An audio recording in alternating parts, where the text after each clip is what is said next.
Hi అండి, నమస్తే. ఈరోజు రెసిపీ ఏంటి అంటే పాతకాలం పద్ధతిలో పరవన్నం రెసిపీ చూపించబోతున్నాను.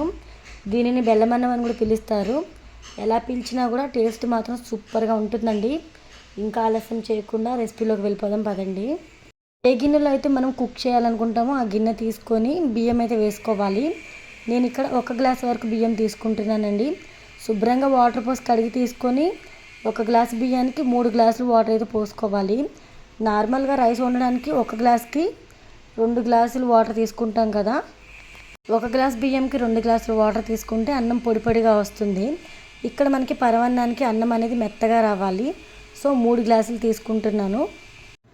వాటర్ పోసుకున్న తర్వాత స్టవ్ ఆన్ చేసుకొని స్టవ్ మీద పెట్టేసుకొని అన్నం అయితే మెత్తగా అయ్యేంత వరకు ఈ విధంగా ఉడికించుకోవాలండి. ఇప్పుడంటే రకరకాల స్వీట్స్ ఇళ్ళల్లో చేసేసుకుంటున్నారు, కానీ పాతకాలంలో అయితే స్వీట్ అనగానే ఫాస్ట్ గుర్తొచ్చేది ఈ పరమాన్నమేనండి. అన్నం ఉడికిన తర్వాత కొంచెం ఎసరు అలాగే ఉంటుంది, ఉన్నా పర్వాలేదు. అందులో మనము 1/4 లీటర్ వరకు పాలనైతే పోసుకొని రైస్ ఇంకాస్త పాలల్లో కూడా ఉడికేంత వరకు మెత్తగా ఉడకనివ్వాలండి.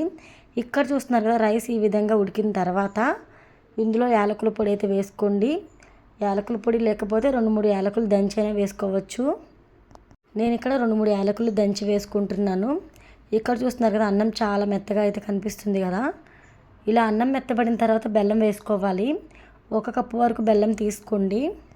బెల్లం వేసిన తర్వాత ఈ విధంగా కలుపుకుంటూ రైస్ని అయితే ఉడికించుకోవాలి. ఇలా కాసేపటికి మనకి కలర్ అనేది చేంజ్ అయిపోతుంది. ఇప్పుడంటే ఇళ్ళల్లో రకరకాల స్వీట్లు అయితే చేసేసుకుంటున్నారు, కానీ పాతకాలంలో అయితే స్వీట్ అనగానే ఫస్ట్ గుర్తొచ్చేది పరమాన్నమే అనమాట. ఇందులో మనం బెల్లం వేసి చేస్తున్నాం కాబట్టి రక్తహీనత ఉన్న వాళ్ళకి కూడా మంచిగా ఐరన్ అయితే దొరుకుతుందనమాట. బెల్లంలో ఐరన్ కంటెంట్ ఎక్కువగా ఉంటుంది కాబట్టి, పరమాన్నంలో ఐరన్ కంటెంట్ ఎక్కువగా ఉంటుంది కాబట్టి వారానికి 2 సార్లు చేసుకొని తినండి, ఆరోగ్యానికి చాలా మంచిది.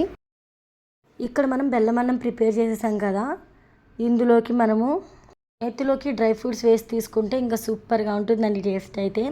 ఒక గిన్నె పెట్టుకొని అందులో నెయ్యి అయితే 2 టేబుల్ స్పూన్ల వరకు వేసుకొని మనకి నచ్చిన డ్రై ఫ్రూట్స్ ఏవైనా వేసుకోవచ్చు. నేను ఇక్కడ జీడిపప్పు, బాదం, కిస్మిస్ వేసుకున్నాను. ఇక్కడ మనం నేతిలో వేయించిన డ్రై ఫ్రూట్స్ అన్నీ కూడా ఈ పరమాన్నంలోకి వేసుకొని కలుపుకోవడమేనండి. ఇంతేనండి, చాలా సింపుల్ అండ్ ఈజీగా పరమాన్నం రెసిపీ ఎలా చేయాలో చూశారు కదా. ఈ రెసిపీ మీకు నచ్చితే లైక్ చేయండి. చాలామంది చూస్తున్నారు కానీ లైక్ చేయడం మర్చిపోతున్నారు. లైక్ చేయండి. అలానే ఇలాంటి హెల్దీ అండ్ టేస్టీ రెసిపీస్ కోసం, పాతకాలం వంటల కోసం మామ్స్ కిచెన్ రెసిపీ ఛానల్ని సబ్స్క్రైబ్ చేసి మీ సపోర్ట్ మాకు అందించండి. Thank you so much for watching.